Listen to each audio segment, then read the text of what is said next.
ਪਰ ਇੱਕ ਰਿਪੋਰਟ ਆਈ ਹੈ ਜਿਸ ਵਿੱਚ ਕਿਹਾ ਜਾ ਰਿਹਾ ਕਿ ਇੱਕ ਪੋਪੂਲਰ ਡੀਕੰਜੈਸਟੈਂਟ ਜੋ ਹੈ ਕੋਈ ਇਨਫੈਕਟਿਵ ਹੈਗਾ, ਉਸਦਾ ਕੋਈ ਫਾਇਦਾ ਨਹੀਂ ਹੋ ਰਿਹਾ। ਡੀਕੰਜੈਸ਼ਨ ਦਾ ਮਤਲਬ ਇਹ ਹੁੰਦਾ ਵੀ ਜਿਹੜਾ ਨੱਕ ਦੇ ਵਿੱਚ ਕੰਜੈਸ਼ਨ ਆ, ਵੀ ਨੱਕ ਤੋਂ ਸਾਨੂੰ ਸਾਹ ਲੈਣ 'ਚ ਔਖਿਆਈ ਆ ਰਹੀ ਹੈ, ਸੋਜਿਸ਼ ਆ ਜੀ। ਜਾਂ ਵਗ ਰਿਹਾ, ਉਹਨੂੰ ਇੰਪਰੂਵ ਕਰਨਾ। ਲੇਕਿਨ ਪੰਗਾ ਹੈਗਾ ਵੀ ਓਟਰਵਿਨ ਅਗਰ ਅਸੀਂ 48 ਤੋਂ 72 ਘੰਟੇ ਤੋਂ ਜ਼ਿਆਦਾ ਵੀ ਇਸਤੇਮਾਲ ਕਰਦੇ ਆ ਤਾਂ ਫਿਰ ਕੰਜੈਸ਼ਨ ਨੂੰ ਜ਼ਿਆਦਾ ਕ੍ਰੀਏਟ ਕਰਦਾ।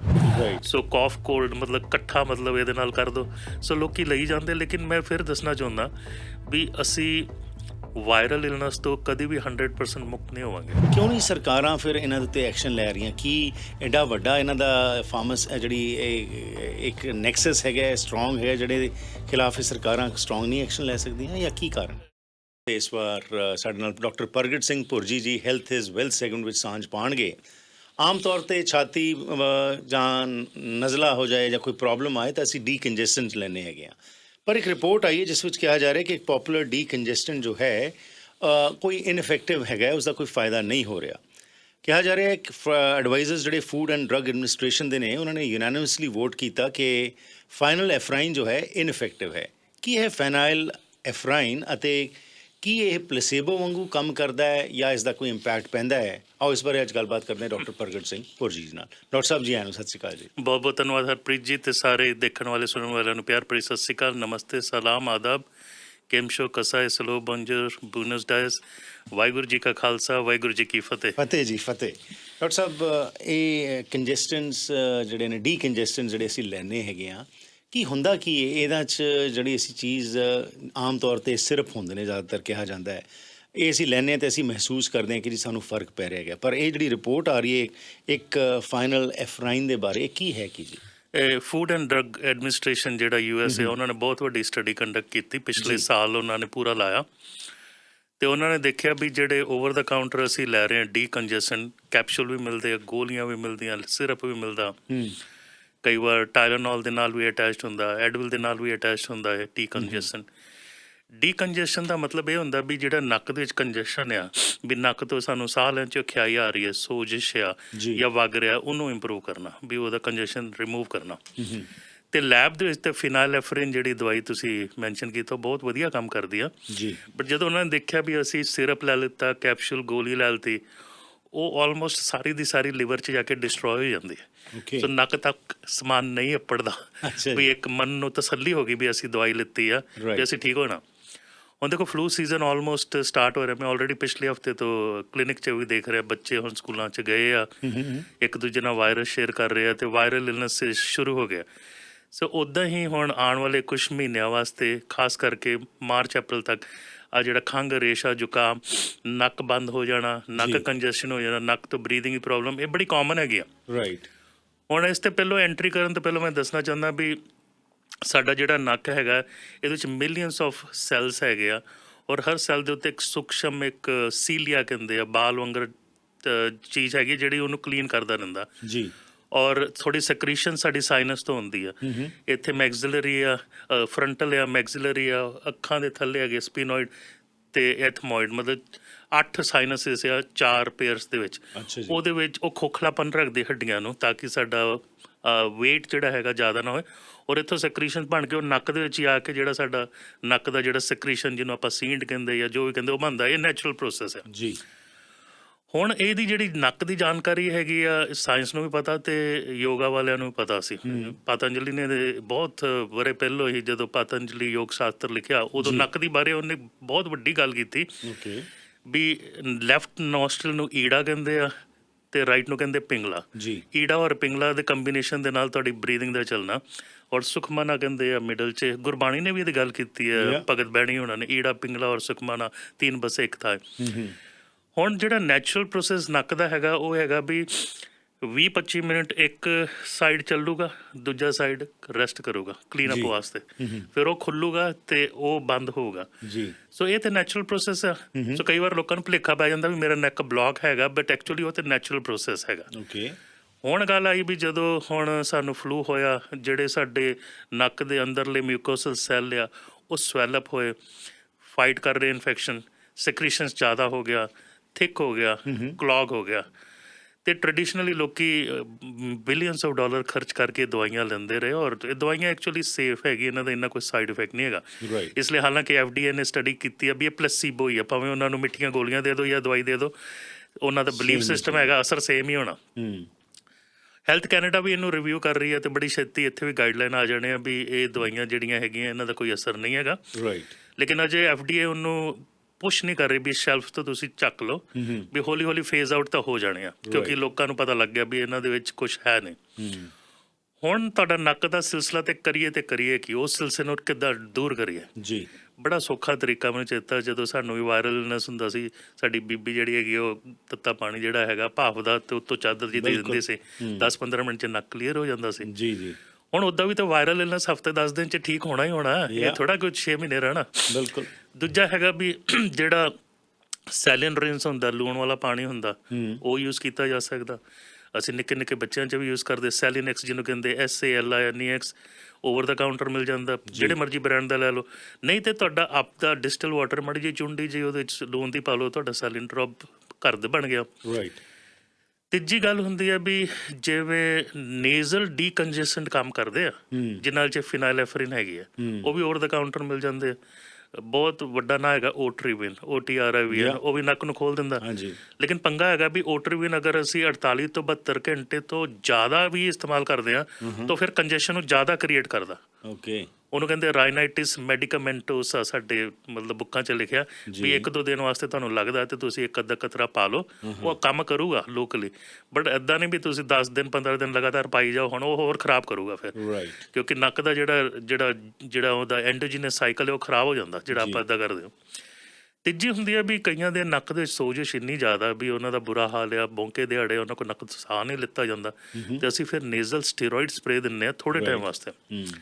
ਇੱਕ ਨੇਜ਼ਲ ਸਟੀਰੋਇਡ ਕੈਨੇਡਾ 'ਚ ਜਿਹਨੂੰ ਮਾਨਤਾ ਹੈਗਾ ਉਹ ਹੈਗੀ ਹੈ ਫਲੋਨੇਸ, FLONASE, ਓਵਰ ਦਾ ਕਾਊਂਟਰ ਹੈ। ਬਾਕੀ ਪ੍ਰਿਸਕ੍ਰਿਪਸ਼ਨ 'ਚ ਮੋਮੈਟਾਸੋਨ ਹੈਗੀ ਆ, ਨੇਜ਼ੋਨੈਕਸ ਹੈਗੀ ਆ, ਇਵਾਮਿਸਟ ਹੈਗੀ ਆ, ਤੇ ਡਾਕਟਰ ਡਿਸਾਈਡ ਕਰਦਾ। ਬੇਸਿਕਲੀ ਗੱਲ ਹੈਗਾ ਵੀ ਹਫ਼ਤਾ 10 ਦਿਨ ਤੁਸੀਂ ਆਪਣਾ ਘਰ ਦਾ ਟੋਟਕਾ ਟਰਾਈ ਕਰਕੇ ਦੇਖ ਲਓ। ਨਹੀਂ ਨੱਕ ਠੀਕ ਹੁੰਦਾ ਤਾਂ ਫਿਰ ਤੁਹਾਨੂੰ ਡਾਕਟਰ ਨੂੰ ਚੈੱਕ ਕਰਾਉਣਾ ਚਾਹੀਦਾ। ਹੋ ਸਕਦਾ ਵੀ ਵਰਸਟ ਸਿਨੇਰੀਓ ਤੁਹਾਨੂੰ ਸ਼ਾਰਟ ਟਰਮ ਵਾਸਤੇ ਨੇਜ਼ਲ ਸਟੀਰੋਇਡ ਦੇ ਦੇ। ਬਟ ਗੱਲ ਇਹ ਮੁੱਕੀ ਹਰਪ੍ਰੀਤ ਜੀ ਵੀ ਜਿਹੜੀ ਗੋਲੀਆਂ ਆਪਾਂ ਲੈ ਰਹੇ ਹਾਂ, ਕੈਪਸੂਲ ਲੈ ਰਹੇ ਹਾਂ, ਸ਼ਰਬਤ ਲੈ ਰਹੇ ਹਾਂ, ਉਹਨਾਂ ਨਾਂ ਵੀ ਲਿਖਿਆ ਹੋਇਆ ਸੂਡਾਫੈਡ ਕਰਕੇ ਕੰਪਨੀ ਹੈਗੀ ਆ, ਜ਼ਿਆਦਾ ਜੌਨਸਨ ਐਂਡ ਜੌਨਸਨ ਬਣਾਉਂਦੀ ਹੈ। ਨਾਈਕੁਇਲ ਜਿਹੜੀ ਹੈਗੀ ਆ ਉਹ ਜ਼ਿਆਦਾ ਉਹ ਨਾਮ ਵੀ ਲਿਖੇ ਹੋਏ ਆ ਇੰਟਰਨੈਟ 'ਤੇ ਵੀ ਇਹਨਾਂ ਦਾ ਕੋਈ ਫਾਇਦਾ ਨਹੀਂ, ਜੋ ਪੈਸੇ ਤੁਸੀਂ ਉੱਦਾਂ ਹੀ ਵੇਸਟ ਕਰ ਰਹੇ ਹੋ। ਜੀ। ਪਰ ਡਾਕਟਰ ਸਾਹਿਬ ਆਮ ਤੌਰ 'ਤੇ ਡੀਕੰਜੈਸਟਨ ਜਦੋਂ ਲੈਂਦੇ ਹਾਂ ਤਾਂ ਨੀਂਦ ਕਹਿੰਦੇ ਨੇ ਜੀ ਇਹਨਾਂ ਨਾਲ ਆ ਜਾਂਦੀ ਹੈਗੀ ਹੈ, ਉਹ ਤੁਹਾਨੂੰ ਇੰਡਿਊਸ ਕਰਦਾ ਟੂਵਰਡ ਸਲੀਪ ਐਂਡ ਉਹਦੇ ਨਾਲ ਤੁਹਾਨੂੰ ਬੈਟਰ ਕੁਝ ਰੈਸਟ ਮਿਲ ਜਾਂਦਾ ਹੈ, ਅਤੇ ਜਿਹਦੇ ਨਾਲ ਕਿ ਤੁਹਾਡਾ ਤੁਸੀਂ ਬੈਟਰ ਹੋ ਸਕਦੇ ਹੋ। ਬਿਲਕੁਲ ਸਹੀ ਗੱਲ ਹਰਪ੍ਰੀਤ ਜੀ। ਇਹ ਮਤਲਬ ਇਹਦਾ ਸੈਕੰਡਰੀ ਇਫੈਕਟ ਇਹ ਵੀ ਹੈਗਾ ਵੀ ਇਨਸਾਨ ਜਿਹੜਾ ਹੈਗਾ ਉਹ ਜ਼ਿਆਦਾ ਜਾਗਦਾ ਨਹੀਂ, ਜ਼ਿਆਦਾ ਵੇਕਅਪ ਨਹੀਂ ਹੁੰਦਾ ਨਾਈਟ ਟਾਈਮ, ਉਹਨੂੰ ਲੱਗਦਾ ਵੀ ਇਹ ਦਵਾਈ ਮੇਰੀ ਨੱਕ ਨੂੰ ਠੀਕ ਕਰ ਰਹੀ ਹੈ। ਐਕਚੁਅਲੀ ਤੁਹਾਡੇ ਜਿਹੜਾ ਸਲੀਪਿੰਗ ਸੈਂਟਰ ਹੈ ਉਹਦੇ ਉੱਤੇ ਅਸਰ ਕਰਕੇ ਤੁਹਾਨੂੰ ਸਲੀਪ ਇੰਡਿਊਸ ਕਰ ਰਹੀ ਹੈ। ਅੱਜ ਤੋਂ ਨਾ ਕਰੀਬਨ 15-16 ਸਾਲ ਪਹਿਲਾਂ ਜਿਹੜੀ ਸ਼ਰਬਤ ਸੀ ਬੱਚਿਆਂ 'ਚ ਬਹੁਤ ਕਾਮਨ ਯੂਜ਼ ਹੁੰਦੇ ਸੀ। ਬੈਨਲਿਨ, ਵਿਕਸ, ਬੈਨਾਡਰਿਲ ਤੇ ਖੰਘ, ਰੇਸ਼ਾ ਜ਼ੁਕਾਮ ਸਾਰੇ ਓਵਰ ਦਾ ਕਾਊਂਟਰ ਦੇਈ ਜਾਂਦੇ ਸੀ ਮਾਂ-ਬਾਪ, ਕਿਉਂਕਿ ਇਹਨਾਂ ਦੇ ਉੱਤੇ ਕੋਈ ਗਾਈਡਲਾਈਨਸ ਨਹੀਂ ਸੀ। ਸਾਡਾ ਹੈਲਥ ਕੇਅਰ ਸਿਸਟਮ ਕੈਨੇਡਾ 'ਚ ਬਹੁਤ ਵਧੀਆ ਯੂਨੀਵਰਸਲ ਹੈ ਵੀ ਤੁਹਾਨੂੰ ਹੈਲਥ ਕੇਅਰ ਮਿਲੂਗੀ ਜਦੋਂ ਵੀ ਚਾਹੀਦੀ ਹੈ, ਹਾਲਾਂਕਿ ਥੋੜ੍ਹੀ ਡਿਲੇ ਹੋ ਜਾਂਦੀ ਕਈ ਵਾਰ। ਲੇਕਿਨ ਅਮਰੀਕਾ 'ਚ ਤਾਂ ਬਹੁਤ ਲੋਕ ਹੈਗੇ ਜਿਨ੍ਹਾਂ ਕੋਲ ਹੈਲਥ ਇੰਸ਼ੋਰੈਂਸ ਨਹੀਂ ਹੈ। ਉੱਥੇ ਕੁਛ ਗੜਬੜ ਹੋਣੀ ਸ਼ੁਰੂ ਹੋ ਗਈ ਵੀ ਜਿਹੜੇ ਮਾਂ-ਬਾਪ ਜ਼ਿਆਦਾ ਨੌਲੇਜੇਬਲ ਨਹੀਂ ਸੀ, ਉਹਨਾਂ ਨੇ ਖੰਘ ਹੋਈ 1 ਚਮਚ ਦੇ ਦਿੱਤਾ, 3 ਘੰਟੇ ਬਾਅਦ ਖੰਘ ਹੋਈ ਦੂਜਾ, ਉਹਦੇ ਨਾਲ 18 ਮੌਤਾਂ ਹੋਈਆਂ ਸੀ 1 ਸਾਲ 'ਚ। ਸੋ ਇਸ ਲਈ 6 ਸਾਲ ਤੋਂ ਥੱਲੇ ਕੋਈ ਵੀ ਡਾਕਟਰ ਕੋਈ ਵੀ ਨਿੱਕੇ ਬੱਚੇ ਨੂੰ ਸ਼ਰਬਤ ਨਹੀਂ ਦੇਊਗਾ ਜਿਹੜਾ ਕਾਫ ਸਪਰੈਸੈਂਟ ਹੈਗਾ।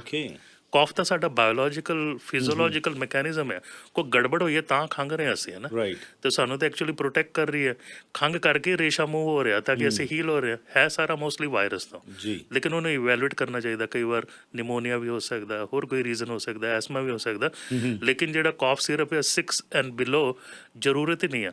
ਸੋ ਉਦੋਂ ਮਤਲਬ ਜਿਹੜੇ ਹੈਗੇ ਆ, ਬਹੁਤ ਸਾਰੇ ਕਾਫ ਸਿਰਪ ਬੰਦ ਹੋ ਗਏ ਸੀ, ਜੀ। ਲੇਕਿਨ ਇਹ ਕੁਝ ਦਵਾਈਆਂ ਅਜੇ ਵੀ ਜਿਹੜੀਆਂ ਹੈਗੀਆਂ ਡੀਕੰਜੈਸਟੈਂਟ ਅਜੇ ਵੀ ਹੈਗੀਆਂ, ਔਰ ਹੈਲਥ ਕੈਨੇਡਾ ਇਹਨੂੰ ਰਿਵਿਊ ਕਰ ਰਹੀ, ਔਰ ਮੈਨੂੰ ਇਹ ਲੱਗ ਰਿਹਾ ਵੀ ਉਹਨਾਂ ਨੂੰ ਵੀ ਇਹ ਡਿਸੀਜਨ ਲੈਣਾ ਪਊਗਾ, ਕਿਉਂਕਿ ਸਟੱਡੀ ਇਹੀ ਸ਼ੋਅ ਕਰਦੀ ਵੀ ਇਹਨਾਂ ਦਾ ਕੋਈ ਓਰਲ ਫਾਇਦਾ ਨਹੀਂ ਹੈਗਾ। ਰਾਈਟ। ਲੋਕਲ ਫਾਇਦਾ ਜ਼ਰੂਰ ਹੋ ਸਕਦਾ ਸ਼ਾਰਟ ਟਰਮ ਵਾਸਤੇ। ਓਕੇ, ਸੋ ਡਾਕਟਰ ਸਾਹਿਬ, ਇਹ ਫਾਈਨਲ ਐਫਰਾਈਨ ਜਿਹੜੀ ਹੈਗੀ ਇੱਕ ਮੇਨ ਇਨਗਰੀਡੀਐਂਟ ਕਿਵੇਂ ਬਣ ਗਿਆ ਤੁਹਾਡੇ ਡੀਕੰਜੈਸਟੈਂਟਸ ਦਾ? 1960s ਦੇ ਵਿੱਚ ਨਾ ਇਹਦਾ ਰਿਸਰਚ ਹੋਈ ਲੈਬ 'ਚ, ਫਿਰ ਉਹਨੇ ਐਨੀਮਲ ਸਟੱਡੀਜ਼ 'ਚ ਦੇਖਿਆ ਓਕੇ। ਤੇ ਉਹਨਾਂ ਨੇ ਕਿਹਾ ਵੀ ਇਹ ਡੀਕੰਜੈਸਟੈਂਟ ਹੈਗੀ ਆ।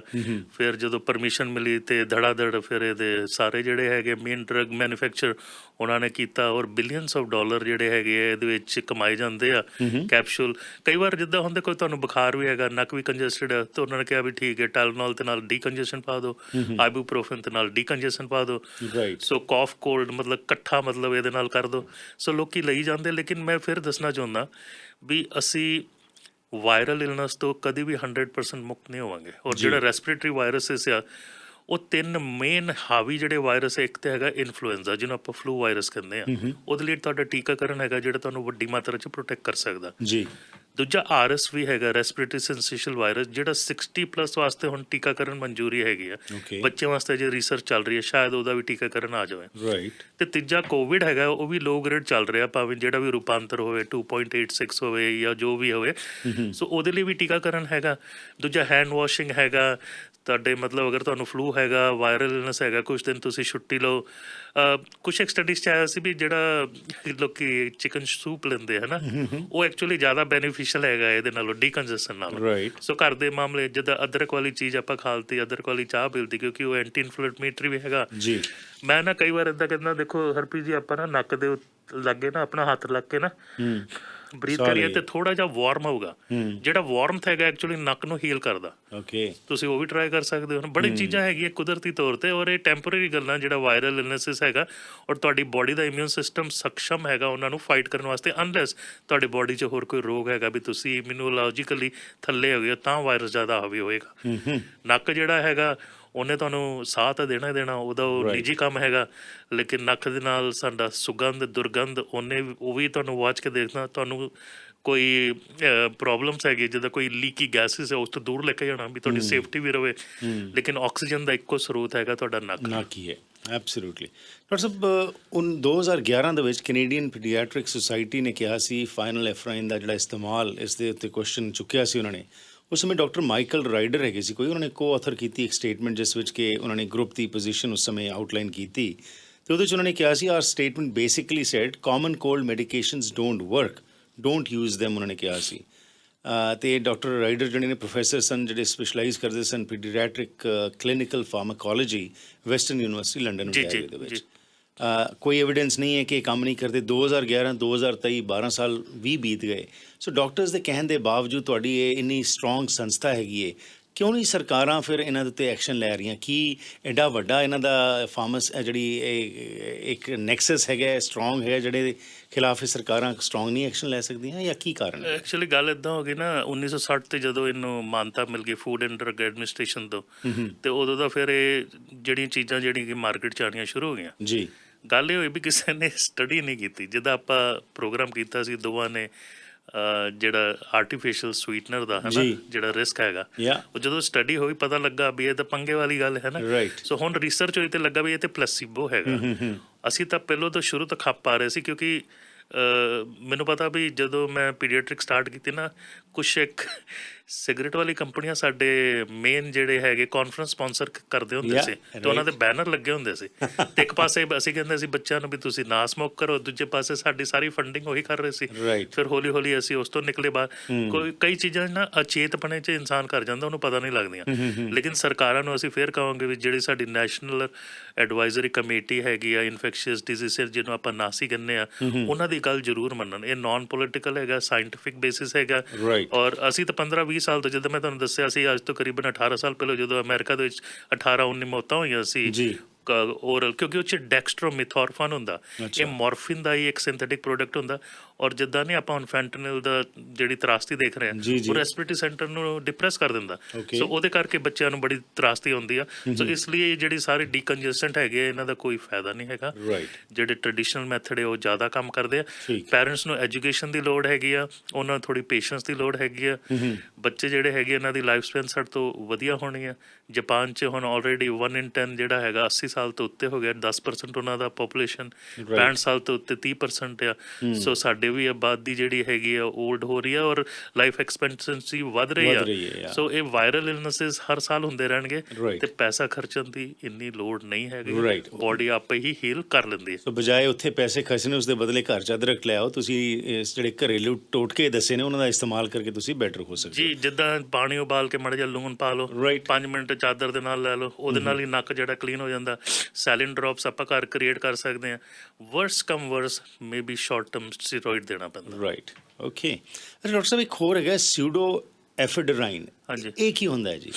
ਦੇਖੋ ਜਿਹੜਾ ਸੂਡੋ ਇਫਿਡਰਿਨ ਹੁੰਦਾ ਵੀ ਜਿਹੜਾ ਸਾਡੇ ਸਮਾਲ ਜਿਹੜੇ ਬਲੱਡ ਵੈਸਲਸ ਆ ਉਹਨਾਂ ਨੂੰ ਮਾੜਾ ਜਿਹਾ ਟਾਈਟ ਕਰਦਾ। Okay. Pseudo ਐਫਿਡਰਿਨ synthetic farm of ਉਹ ਹੈਗਾ, ਬੜਾ ਸਸਤਾ ਹੈ, ਚੀਪ ਹੈਗਾ। ਅੱਛਾ ਜੀ। ਇਹ ਵੀ ਬਹੁਤ ਸਾਰੇ ਮੈਡੀਕੇਸ਼ਨਸ ਦੇ ਵਿੱਚ ਇਨਕਲੂਡਡ ਹੁੰਦਾ, ਜੀ। ਕੈਪਸੂਲਸ ਦੇ ਵਿੱਚ, ਟੈਬਲੇਟਸ ਦੇ ਵਿੱਚ, ਲਿਕੁਇਡ ਦੇ ਵਿੱਚ।